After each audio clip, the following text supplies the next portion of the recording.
Three 5-year-old girls pressed their tiny handprints onto a letter meant for Santa, not asking for toys, but for their mother to live.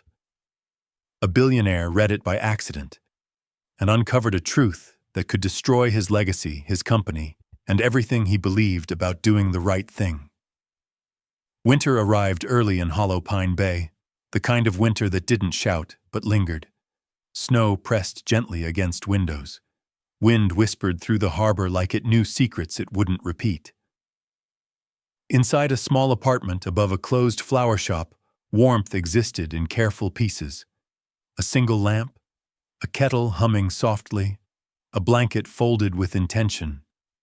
Serena Wynn, 29, knelt by the door, fastening 3 identical jackets. She moved slowly, deliberately, like someone who had learned that calm was a form of protection. Behind her, 3 5-year-old girls sat at a low table. Lark Wynn, the eldest by minutes, held a crayon tightly tongue pressed to her lip as she drew a small house with 1 glowing window. Posey Wynn drew 3 stick figures holding hands, each face marked with a careful smile. Rue Wynn, impatient with precision, drew a large cloud with a red cross over it, then added a bright yellow sun bursting through. Serena turned, watching them quietly. "What are you making?" she asked. "A letter," Rue said proudly. "For Santa," Posey added. Lark looked up, serious. "Not for toys." Serena's chest tightened, but her voice stayed steady. "Santa usually brings fun things." Lark shook her head. "We don't need fun." Silence settled, heavy but not frightening. Serena sat with them, guiding small hands as they traced a single sentence in uneven pencil lines. "Please help Mom get better." The girls dipped their palms in paint. One by one, they pressed their hands onto the paper, 3 small prints, imperfect and real. Serena stared at the page. She didn't cry. She folded it carefully instead, like it was something alive. Outside, holiday lights flickered in the square. Somewhere below, a bright red mailbox waited. And none of them knew yet. This quiet moment was the beginning of everything. Morning came, wrapped in pale light and fresh snow. Hollow Pine Bay felt hushed, as if the town itself was holding its breath. Serena walked with the girls toward the town square, each small, mittened hand wrapped tightly in hers. The girls didn't run. They walked carefully, as if the envelope Serena carried might shatter if they moved too fast. The holiday mailbox stood near the fountain, oversized painted red, trimmed with silver ribbon. A sign above it read, "Letters to Santa, sponsored by the town council." Rue bounced on her toes. "That's him," she whispered loudly. Posey squinted. "Do letters know where to go?" Lark studied the slot. "Someone opens it," she said. "That's enough." Serena knelt to their level. Her voice was calm, clear. "Listen to me. No matter what happens, you 3 are safe. Always." They nodded, trusting without question. Together they stepped forward. Serena held the envelope while the girls placed their hands over hers, 3 sets of fingers pushing as one. The letter slid inside. A soft metal thud echoed from within the box, louder than expected. Rue gasped. "It went," Posey smiled, relieved. Lark exhaled, slow and careful. Serena rested her palm against the cold mailbox for just a second longer than necessary. Not praying. Just hoping. They turned back toward home, leaving the square behind. Snow began to fall again, light, quiet, harmless. Behind them, the mailbox stood unchanged. But the letter inside had already started its journey. Far beyond the harbor, far beyond the town, toward someone who didn't believe in miracles anymore and was about to be proven wrong.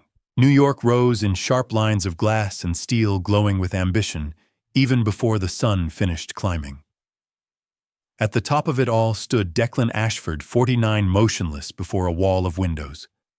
Below him, traffic moved like blood through veins, fast, relentless, obedient. Declan adjusted his cufflinks. He looked flawless, untouchable. His chief of staff, Sage Linwood, entered quietly. The Santa Letters event starts in 10 minutes. Press is set. Declan sighed. Another performance. The conference room smelled of polished wood and expensive coffee. Envelopes were stacked neatly across the table, bright colors, glitter cartoon reindeer. Pick one, Sage said gently. Read it. Say something warm. Declan reached without looking. The envelope he grabbed was plain. No glitter, no stickers, just faint paint smudges. 3 small handprints. Something in his chest shifted uninvited. He opened it. The conference room stayed empty long after the cameras were shut off. Declan Ashford sat alone. The letter unfolded on the table in front of him, like evidence he hadn't known he was looking for. He traced the uneven pencil line with his finger, stopping at the words, "Help Mom get better." He exhaled slowly. For years, Declan had believed control was the same thing as safety. Control of numbers, control of narratives, control of timing. But this small piece of paper with 3 painted handprints had slipped past all of it. Sage knocked softly before entering. "The press is asking what happened." Declan didn't look up. "Tell them the segment's postponed." For how long? Declan folded the letter once. Then again, carefully.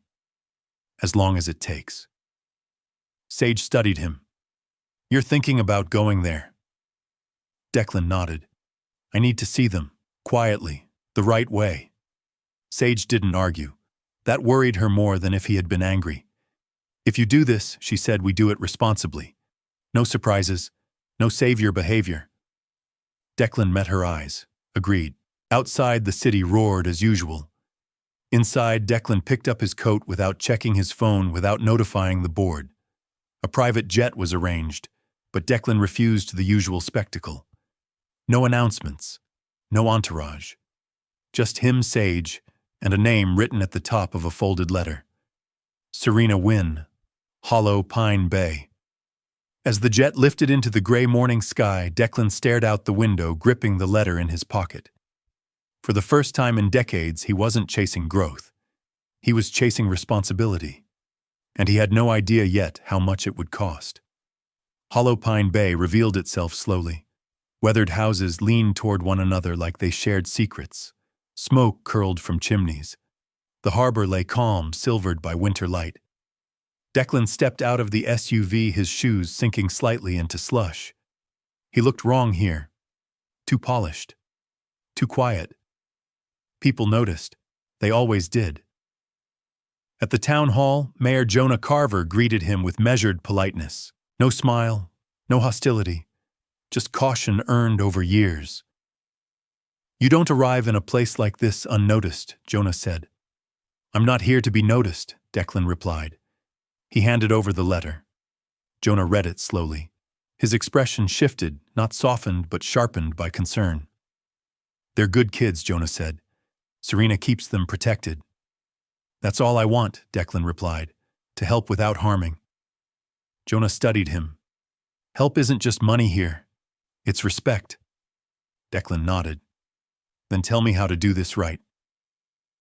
There was a pause. Then Jonah gestured toward the window. "Apartment above the old flower shop. But you don't show up uninvited. You ask." Declan agreed immediately. Outside, Declan walked the final block on foot, the letter heavy in his coat pocket. The flower shop below was shuttered, its sign faded but clean. Upstairs, warm light glowed behind the curtains. Declan stopped at the bottom of the steps. He didn't knock yet. He waited, steadying himself, reminding his heart that urgency was not permission. Because this wasn't about saving anyone. It was about not making things worse. Serena Wynn opened the door only halfway. Her posture was calm but alert, one arm subtly positioned behind her, where 3 identical little shapes hovered just out of sight. "Yes," she asked. "My name is Declan Ashford," he said gently. "I received a letter from your daughters." Her eyes dropped briefly to the envelope in his hands. "That mailbox is for holiday fun," Serena replied evenly. A small voice piped up from behind her. "We used paint." Serena sighed quietly. "Rue." Declan smiled despite himself. It was very clear. Serena studied him for a long moment. People don't usually show up like this. You're right, Declan said. That's why I asked the mayor first. That earned him a fraction of trust. Still, Serena didn't open the door wider. What do you want to offer help? Declan replied. With your permission. Quietly. Legally. No expectations. Behind her, Lark peeked out, eyes serious. Posey clutched a piece of paper to her chest. Rue whispered loudly, He's tall. Declan crouched slightly, lowering himself to their level without crossing the threshold. Hi, he said. I'm not here to stay. Just to listen. Serena exhaled, once controlled. 10 minutes, she said. Tea. Then you leave. Declan nodded. Yes, ma'am. Inside the apartment was modest but warm. The girls sat close together on the couch, watching him like they were deciding something important. Declan didn't speak much. He listened. When the kettle clicked off, Serena poured tea and set firm rules. No gifts for the girls, no promises, no cameras. Declan agreed to everyone. When 10 minutes passed, he stood without being asked. At the door, Lark spoke softly. You read our letter. Declan nodded. I did. Rue smiled. Okay. The door closed, but the silence that followed wasn't empty. It was full of questions. Declan Ashford kept his word. He did not return the next morning. He did not send gifts. He did not leave flowers or handwritten notes. Instead, help arrived quietly, wearing no face. A clinic in the nearby city called Serena to confirm an appointment, routine, professional, respectful. A social worker explained options without pressure. Transportation was arranged through official channels, paid in advance, no names attached. Serena noticed everything. She noticed that no one asked for photos. She noticed that no one spoke to the girls directly without her consent. She noticed that Declan Ashford stayed exactly where she told him to stay, outside the center of her life. Still, Hollow Pine Bay noticed too. A black SUV had been seen near the flower shop. A clinic call had been overheard. A name like Ashford didn't travel quietly, no matter how careful it tried to be. At the corner cafe, voices lowered but sharpened. People don't help for nothing, someone said. Especially people like him.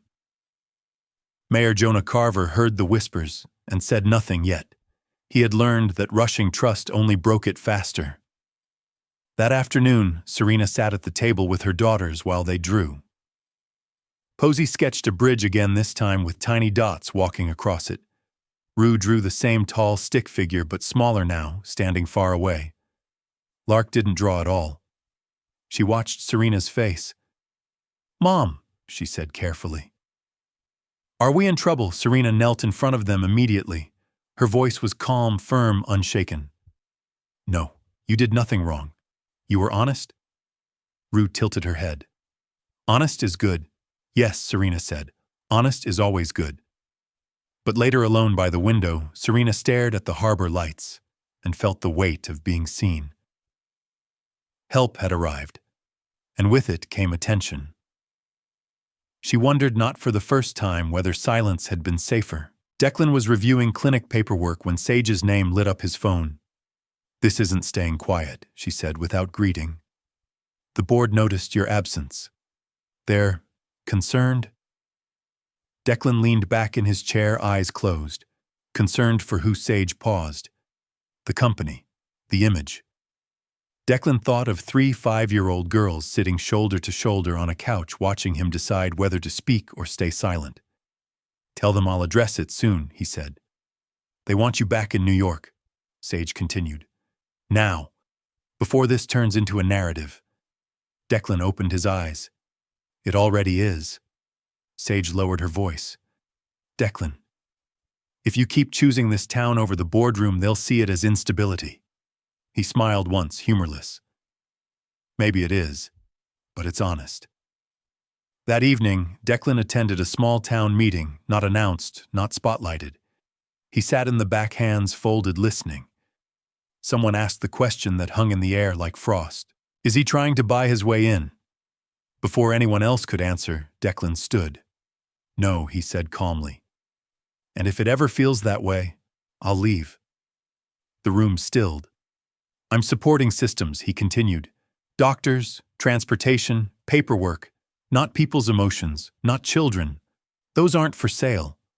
No applause followed, but the tension shifted from suspicion to evaluation. Outside, snow fell lightly. Across town, Serena tucked the girls into bed. Rue whispered, "Do you think he sleeps?" Serena smiled faintly. "Yes.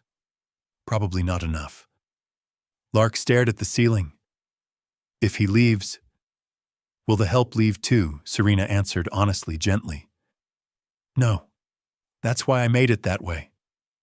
Down the road, the Declan sat alone in his rental phone, buzzing with messages he didn't answer. For the first time, losing control didn't feel like failure. It felt like choosing correctly. Declan dropped off groceries the next day, left neatly by the door as agreed. He didn't knock, but the curtain moved. Rue's face appeared first, pressed against the glass. "Mom, he's there," but far Serena opened the door just enough to speak. "You didn't have to do this today," she said. "I know," Declan replied. "Tomorrow would have been fine too." The girls gathered behind her. Lark studied him for a long moment. "Are you leaving?" Declan knelt on the porch, keeping distance. "Not suddenly, and not without warning." Posey held up her drawing. A bridge again, but this time the dots stood on both sides. "You stay on the bridge?" she asked. Declan swallowed. "As long as I'm allowed." Serena watched closely. He wasn't promising forever. He wasn't positioning himself as necessary. That mattered. Rue grinned. "Okay, just that. Okay." Serena crossed her arms, but her voice softened just a fraction. "Hope is fragile," she said. "Please don't make it loud." Declan nodded. "I won't." As he turned to leave, Lark spoke again, quiet, precise. "You read our letter. You didn't laugh." Declan paused. "No. I took it seriously." "That means you listened," she said. He smiled at her, not wide, not dramatic, just real. "Yes." The door closed gently. Inside, the girls climbed onto the couch together. Posey leaned against Serena. "Mom, bridges take time." Serena kissed her hair. "They do." Outside, Declan stood in the snow for a moment longer than necessary, feeling the weight of being trusted carefully. He knew now the hardest part wasn't helping. It was not becoming the center of the story. Inside were drawings, childlike, honest. A house with a light on. 3 little girls holding hands. A sun pushing through a cloud. And one traced sentence, "Please help Mom get better." Declan stopped breathing for half a second. The cameras rolled. The room waited. Memories surfaced without permission, a cold apartment years ago. A mother who smiled too often. Bills stacked beside medicine bottles.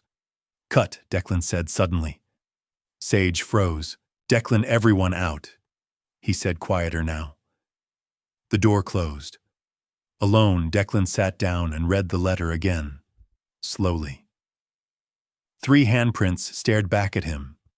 For the first time in years, success felt meaningless. And somewhere between guilt and recognition, Declan Ashford made a decision that would fracture his life not in boardrooms or headlines, but in a small, snowbound town he had never heard of. Night settled heavily over Hollow Pine Bay. Declan sat alone at the small kitchen table of his rental laptop, open, untouched coffee growing cold beside him. Outside, the harbor lights flickered, gently reflected in water that looked calm enough to trust. Sage's email waited at the top of his inbox. Legacy operations archived. Declan hesitated before clicking. He told himself it was routine. Due diligence. The kind of thing he'd skimmed 1,000 times before.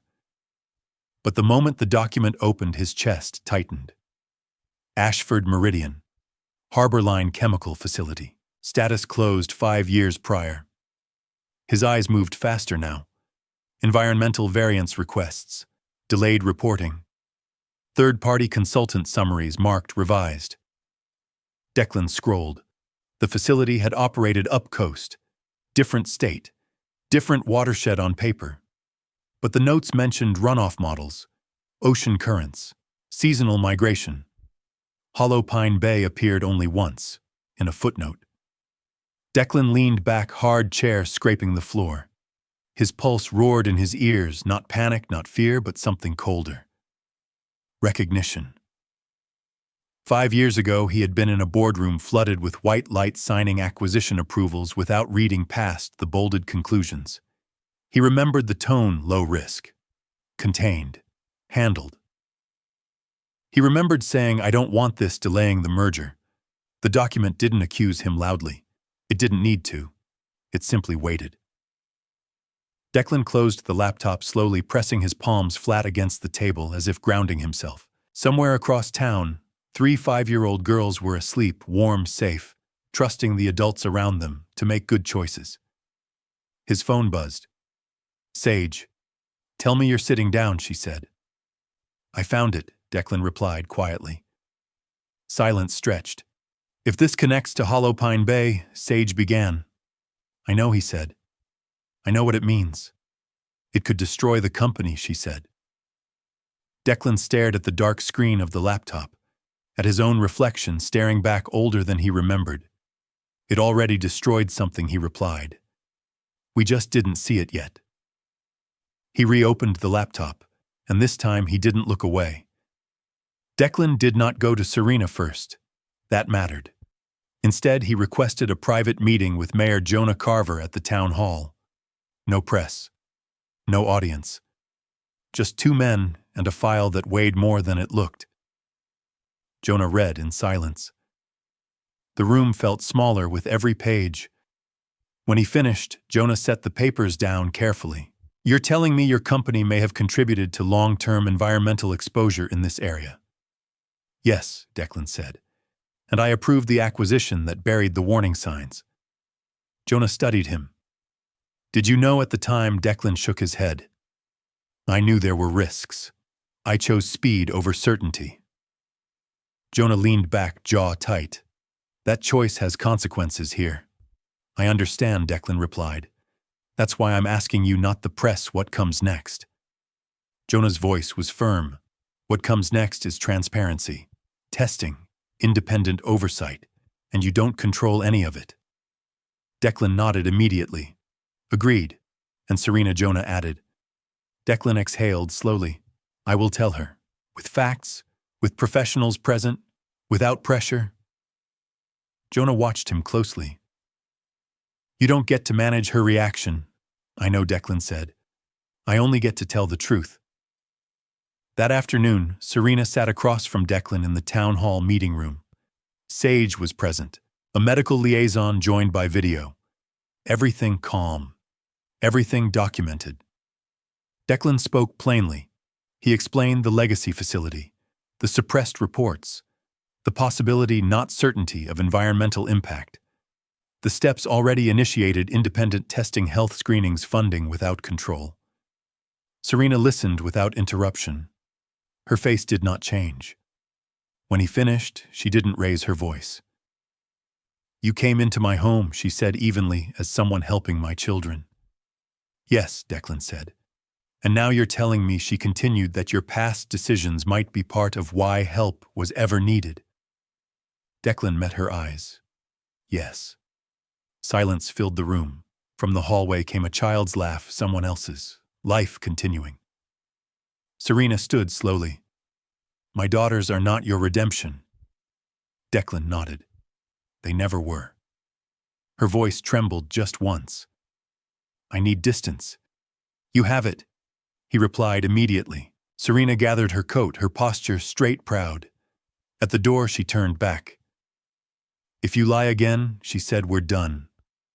Declan didn't hesitate. "Then I won't." And for the first time since arriving, he walked out knowing he might never be welcome again. That night, Serena sat between her daughters on the couch, all 3 pressed close. The apartment was warm, the lights worked, everything looked normal, but Serena's thoughts were loud. Lark noticed first. "Mom, you're quiet." Serena smiled gently. I'm thinking. Rue hugged a pillow. Thinking is okay. Yes, Serena said. Thinking keeps us safe. Posey tilted her head.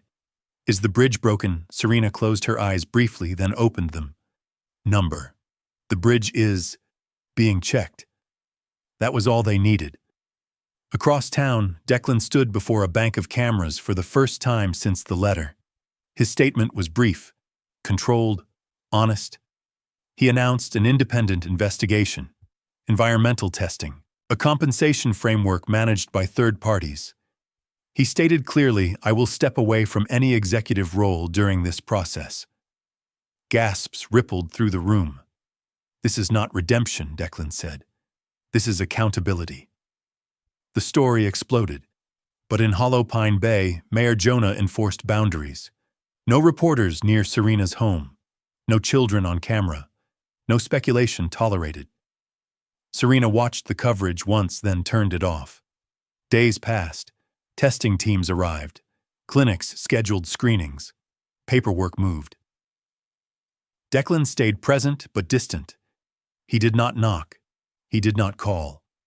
He did the work where it could be seen without demanding to be noticed. One evening, Serena saw him across the square speaking quietly with a volunteer sleeves rolled up. Rue tugged her hand. He's still here. Yes, Serena said. He is.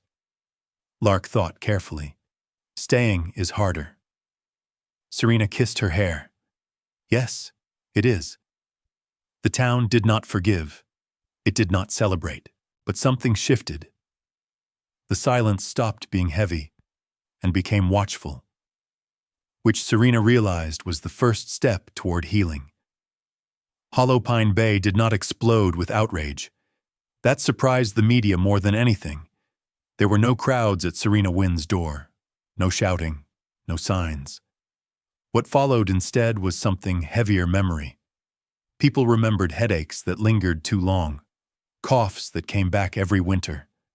The way the water sometimes smelled wrong years ago, only for explanations to arrive later neat and dismissive.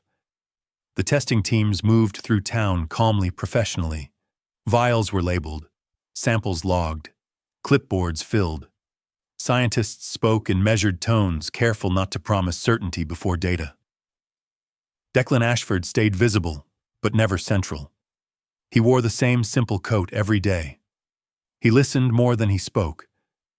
When residents approached him, he didn't defend himself. He answered questions with specifics, or said, I don't know yet, but I will. That mattered. At the cafe, conversations softened from accusation into debate. Not friendly, not forgiving, but no longer sharp enough to wound. He's still here, someone said. So is the damage, another replied. Both statements lived side by side. Serena noticed the change in small ways. A neighbor brought soup, not charity, just habit. The pharmacist asked how she was feeling, not why she was involved. The girls returned to preschool without whispers following them. Inside the classroom, Lark stacked blocks, carefully building something taller than before. Posy-colored rivers, and labeled them clean. Rue announced to everyone that her mom was very strong, which embarrassed Serena and delighted the teacher. At night, Serena sat alone after the girls slept, watching the harbor lights blink steadily. She still didn't trust Declan, but she trusted the process now. One evening, Mayor Jonah knocked, respectfully expected. The preliminary results are mixed, he said. Some indicators suggest historical exposure. Nothing conclusive yet. Serena nodded, and the response cleanup planning has started regardless, Jonah replied. Declan pushed for that before conclusions. Serena absorbed this quietly. Good. Jonah hesitated. He hasn't asked to see you. That's also good, she said. Across town, Declan sat at a folding table reviewing timelines with engineers. He initialed documents that committed funds without control. He signed agreements that limited his influence. Sage watched him carefully. You know this might never lead to forgiveness. Declan didn't look up. I know. Then why keep going like this? He paused, thinking of 3 small handprints, of a bridge drawn in crayon, of a mother who refused to be rescued. Because stopping would make it about me again, he said. Outside, the tide moved steadily. The town didn't forget, but it began to continue. The board vote came on a Tuesday. Sage delivered the news without ceremony. They've accepted your resignation. Declan nodded once. He had expected it. The investigation will proceed independently, she continued. Markets are reacting. Your name will be attached to this for a long time. Declan closed the folder in front of him. It already is. He didn't leave Hollow Pine Bay. Instead, he moved into a small rented room above a hardware store, temporary, anonymous. He traded conference calls for town schedules. He learned the rhythm of cleanup work, early mornings, cold hands, slow progress. People noticed, not admiration assessment. At the harbor, a fisherman approached him one afternoon. You staying through winter? Declan answered honestly. If the work needs it. The man grunted. Winter shows who's serious.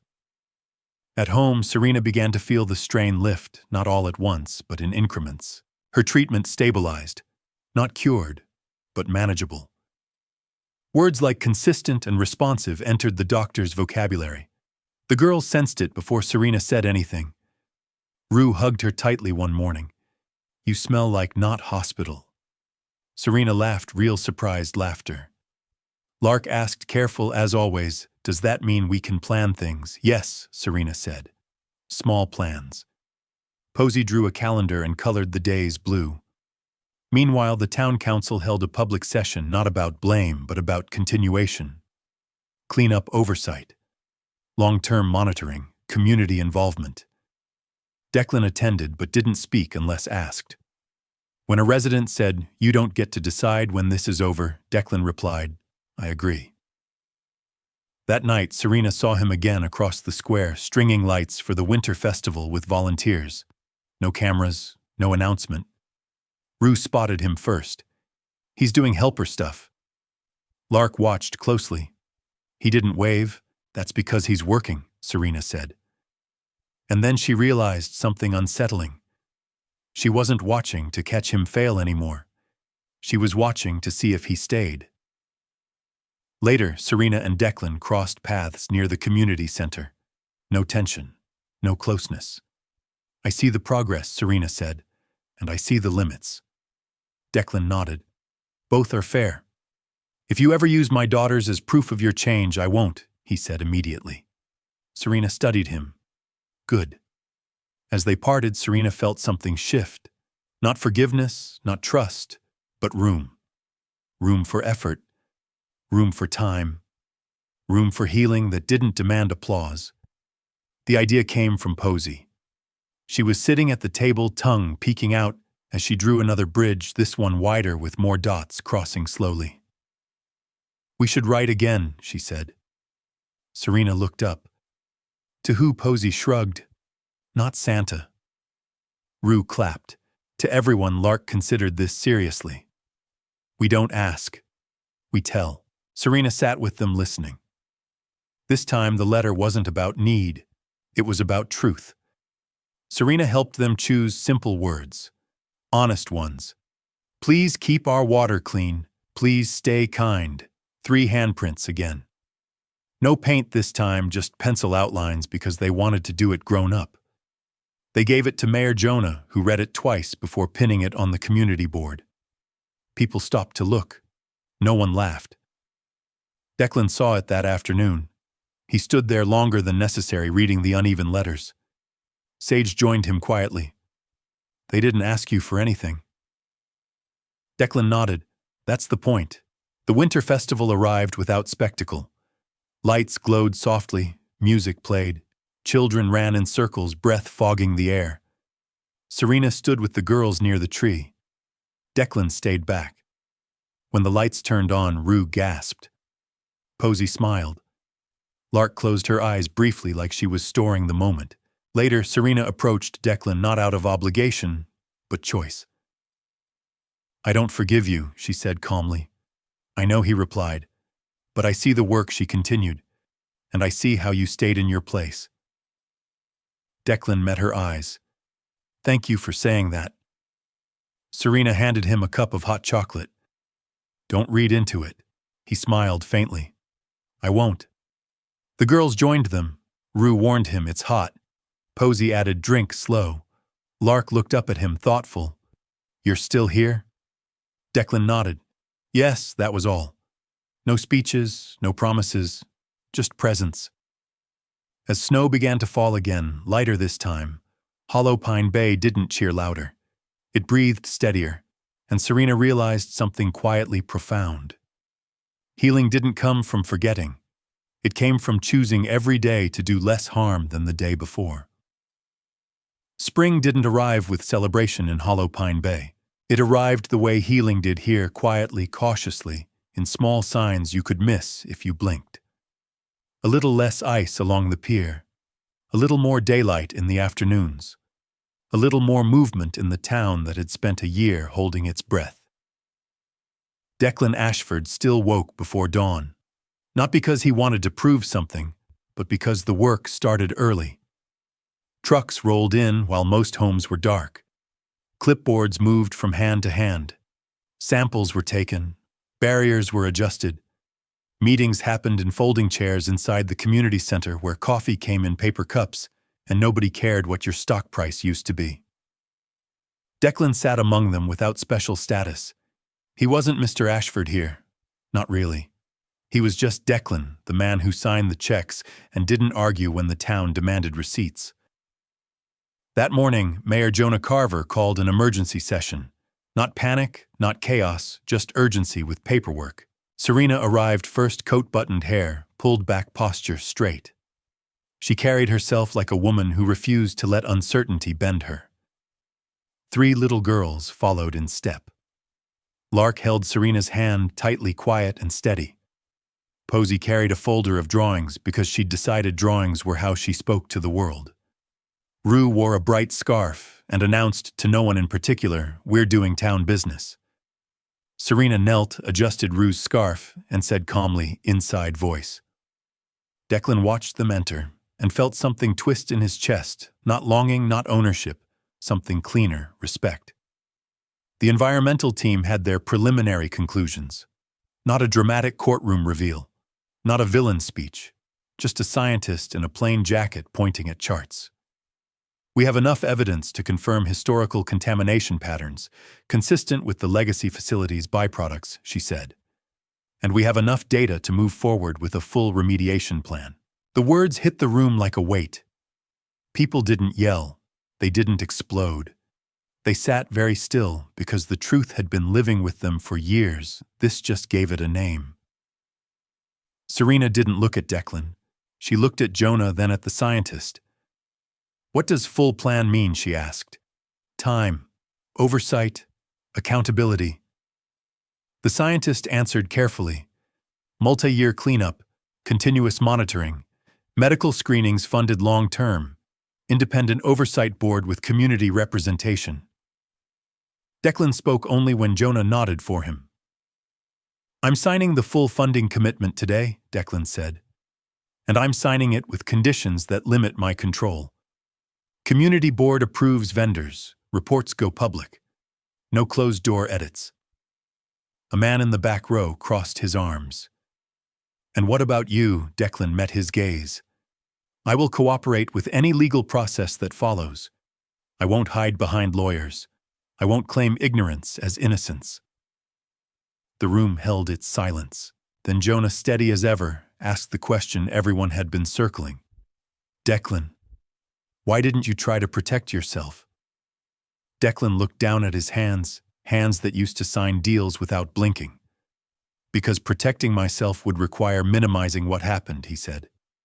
"And I'm done doing that." Posey lifted her folder slowly and without speaking slid a drawing onto the table in front of Jonah. A river, a bridge, tiny dots crossing, a box in the corner with 2 words written carefully, "Stay true." Jonah stared at it for a moment, then nodded once like he understood the assignment. Serena finally looked at Declan, not with forgiveness, not with hatred, with something else, a measured recognition that what was happening now was bigger than her personal story and still connected to it. I need one thing clear, Serena said quietly, voice carrying through the room. My daughters are not symbols for anybody's redemption arc. They are children. They will remain children. Declan didn't hesitate. Yes, Serena, absolutely. Rue raised her hand, tiny serious. Can we have snacks after the room breathed just a little like it remembered it was allowed to be human? Serena smiled faintly. Yes, snacks after. Outside the harbor wind moved soft instead of sharp, and for the first time the town's grief began to feel like something that could be held without spilling onto the children.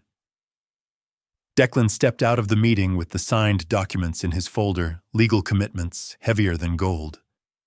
Sage walked beside him. You know what comes next, she said. Declan nodded. The part where it's not about announcements. Sage glanced back at Serena shepherding the girls toward the door. Declan didn't follow. He didn't approach. He didn't insert himself into their orbit. He simply watched long enough to remember why he'd chosen this path. Then he turned toward the dock, toward the work crews, toward the years-long repair, waiting like a quiet mountain. And he went. It wasn't the science that exhausted Serena. It was the waiting. Waiting for results. Waiting for timelines. Waiting for the town to decide what it would do with the truth, now that it could no longer be whispered away. But there was one kind of waiting Serena refused to do. She refused to wait passively. She became the kind of woman paperwork respected. Jonah appointed her to the Community Oversight Board, not as a face, not as a story, but as someone who asked precise questions and didn't accept foggy answers. Serena read everything. She demanded clarity. She made sure meetings ended with action items, not feelings. Declan stayed out of her way. He showed up early, left late, spoke only when asked, and always kept his distance from the girls, unless Serena invited interaction. That distance strangely built the first real bridge. One afternoon, Serena walked to the harbor with the girls after preschool. The sun was bright, but gentle, reflecting off the water like it was trying to be forgiven. Lark walked carefully, watching where she stepped. Posey held Serena's sleeve warm and quiet. Rue hopped over cracks and declared them tiny oceans. Declan was there speaking with an engineer. He wore gloves. His hair was wind-tousled. He looked less like a billionaire and more like a man learning how to be accountable in public without demanding applause. Rue spotted him first and shouted. Helper Serena touched Rue's shoulder immediately. Inside voice, sweetheart. Rue lowered her volume, but not her enthusiasm. Helper is here.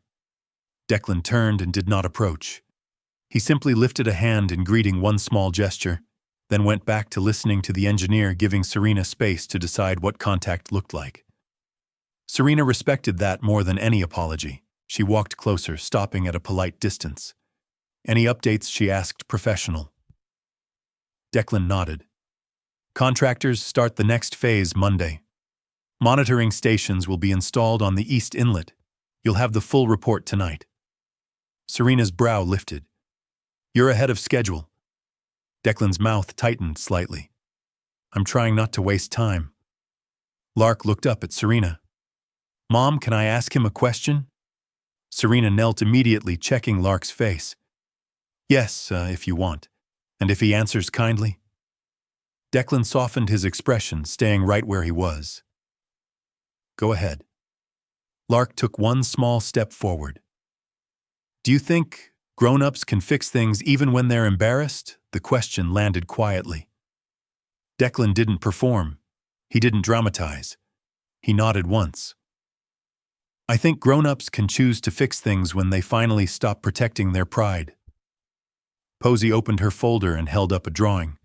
It showed 3 girls on one side of a bridge, a town on the other, and a stick figure standing on the bridge holding a sign that said, No shortcuts. Declan stared at it like it was a contract he wanted to sign with his soul. That's accurate, he said softly. Rue frowned. What's shortcuts? Serena smiled. It means doing the right thing the slow way so it lasts. Rue thought about this, then nodded like she'd invented it. Slow lasts. Serena's smile faded as quickly as it came, replaced by something steady and serious. Declan, she said, lowering her voice. I need to say something, and I need you to hear it without defending yourself. Declan nodded. Okay. My daughters are starting to understand that you're part of our daily world now, Serena said carefully. And that can be confusing for children. So we keep it simple. You are not family. You are a helper the town can see. And if that changes, it changes slowly with their well-being first. Declan didn't flinch. Yes, Serena watched him closely, looking for the hidden cost, the ego, the angle. It wasn't there. He asked only one question. What do you need from me to keep it safe for them? Serena exhaled just a little. Consistency, distance. No emotional promises, no "I'll always be here" lines. No special gifts. No surprise visits. Declan nodded. Done. Rue interrupted with the most important concern a 5-year-old could hold. Can he come to the tree lights again? Serena looked at Declan, then at the girls. The tree lights are public, she said. If he's there, he's there. But we don't plan our hearts around it. Lark repeated it like a vow. Don't plan hearts. Posey nodded solemnly. Rue didn't understand, but she accepted it. Declan watched Serena guide them away, and the ache in his chest returned quiet, disciplined, appropriate. He wasn't owed closeness. He wasn't owed forgiveness. He was owed only the next right action, and for the first time in his life, that felt like enough to build on. Summer came to Hollow Pine Bay like a cautious guest. It warmed the docks. It softened the air. It brought tourists back, tentative and curious. The harbor smelled less sharp. The water looked clearer, not perfect, not miraculous, but improved in ways the town could measure. The monitoring stations blinked quietly at night like small mechanical promises. The cleanup work continued without spectacle. Declan remained a steady presence, never claiming ownership of progress, never asking to be thanked. He attended hearings. He signed compliance agreements that boxed him in and did it willingly. He funded community health screenings that carried on whether or not anyone ever spoke his name kindly again. The town didn't forgive in a single moment. It adjusted, slowly, in pieces. One afternoon, Mayor Jonah called Serena into the clinic office for an update. Serena sat with her hands folded, posture, calm eyes, bright with caution. The doctor spoke in careful terms, no dramatic pronouncements. Your numbers are stable, the doctor said. We're seeing sustained response. We'll continue monitoring. But overall, you're doing well. Serena blinked once, then nodded as if she'd expected nothing else, and didn't want to tempt the universe by smiling too soon. Outside, the girls waited with Jonah's assistant coloring quietly. Safe, normal, sunny. When Serena stepped out, Rue ran to her arms wide. Mom, did you win? Serena knelt and hugged her gently. We're doing good. Posey looked up. Good like blue days. Serena smiled, real this time. Yes, sweetheart. Good like blue days. Lark studied Serena's face. Are we allowed to be happy? Serena's throat tightened. She kissed Lark's forehead. Yes, we're always allowed to be happy. As they walked toward the harbor, they saw Declan near the community board, quietly pinning up the latest public report with the engineers. He didn't see them at first. Serena stopped. Not because she needed him, because she wanted to acknowledge something carefully on her own terms. She approached the girls at her side. Declan noticed and stepped back automatically, giving space, waiting for her lead, like he'd been trained by a year of boundaries. Serena held up the clinic paper in her hand, not for him to read, just for him to understand the meaning. I got a good update, she said. Declan's eyes softened. I'm glad. Serena nodded. Me too. Rue bounced. Mom is good. The town is good. Lark corrected gently. Town is trying. Posey opened her folder and took out the very first letter, the one with the traced sentence and the 3 handprints. The paper was worn now, corners softened by time. She held it out toward Declan, not offering it like a gift, offering it like a record. Declan didn't touch it immediately. He waited for Serena's nod. Serena gave a small one. Declan took the paper carefully, as if it could break. He read the line again. "Please help Mom get better." He swallowed. "I didn't deserve to be the person who answered this," he said quietly. "But I'm grateful I was given the chance to do better afterward." Serena didn't rush to comfort him. She didn't absolve him. She simply said, "The chance doesn't end here." Declan nodded. "I know." Lark looked up at him, thoughtful. "So, you keep doing less harm." Declan's mouth twitched, almost a smile. "Yes, every day." Rue, satisfied, reached into her little bag and pulled out a wrapped granola bar. She held it out like it was a medal. "Snack," she said. Serena started to stop her, then didn't. Because it wasn't a gift with strings. It wasn't money. It was a child's simple kindness. Declan accepted it carefully. "Thank you." Posey nodded, as if the bridge had gained one more plank. The sun slid lower over the harbor, turning the water gold. Nothing became perfect. No one rewrote the past. But the present quietly, steadily became livable. And that was the cleanest miracle Hollow Pine Bay would ever accept, not magic. Time plus effort, plus boundaries, plus truth. A town breathing forward.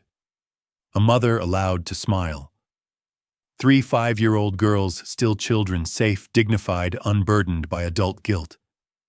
And a man learning that the only legacy worth having was the one you built after you stopped hiding. Autumn returned to Hollow Pine Bay without announcement. Leaves turned copper along Harbor Street. The air cooled gently. The harbor moved with a steadier rhythm, like it had relearned how to rest. The cleanup reports became routine. No headlines, no drama. Just numbers trending in the right direction, and systems doing what they were designed to do, slowly, correctly. Serena settled into a life that no longer revolved around waiting rooms. She walked the girls to preschool in the mornings. She planned meals without calculating medicine against heat. She allowed herself to think more than 1 week ahead. The town noticed. Not with praise, with normalcy. At the cafe, conversations drifted back to weather and boats. At the dock, fishermen argued about nets instead of history. Healing didn't announce itself, it blended in. Declan remained.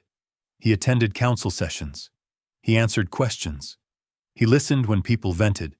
He didn't rush forgiveness or request acknowledgement. One evening, Mayor Jonah stopped beside him at the pier. "You know, Jonah said some people still don't like you." Declan nodded. "That's fair." Jonah studied the water. "But they trust the process now."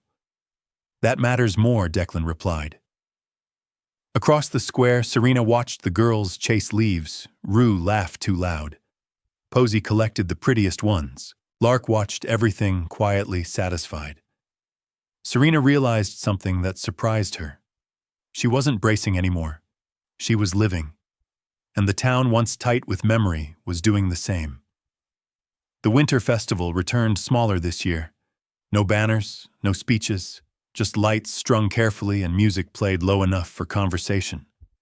Serena stood near the tree with the girls bundled close. Declan arrived like everyone else on foot, scarf wrapped tight, no attention drawn. He stayed near the edge, helping where needed, stepping back when not. Serena approached him on her own terms. "I need to say this clearly," she said. Declan nodded. "I'm listening. I don't forgive you," Serena continued. "And I might never." Declan didn't flinch. "I understand." But she added, "I accept the work you've done. And I accept that you stayed when leaving would have been easier." Declan exhaled slowly. "Thank you for saying that."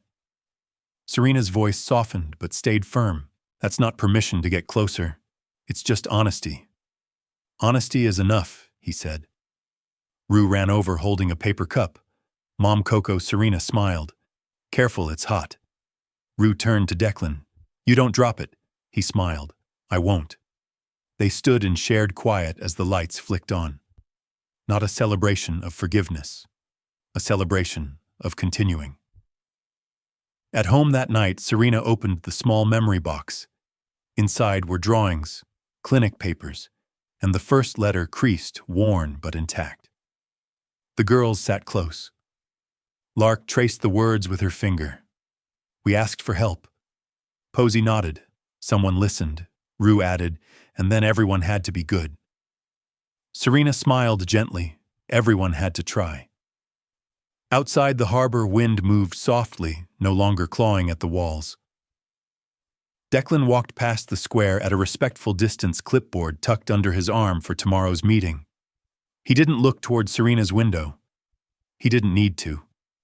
The town no longer felt fragile. It felt awake. Serena closed the box and hugged the girls close. They were still 5, still innocent, still protected. And the story quietly ended where it should have always lived, not in miracles, not in blame, but in the choice repeated every day to do less harm and a little more good, without asking to be applauded. Did this story leave a lasting impression on you? We'd love to hear your thoughts. Leave a comment, rate it from 1 to 10, and tap the end screen to see another heartwarming story waiting for you. Don't forget to like, share, and subscribe, then tap the bell icon so you don't miss any new stories. Until our next story.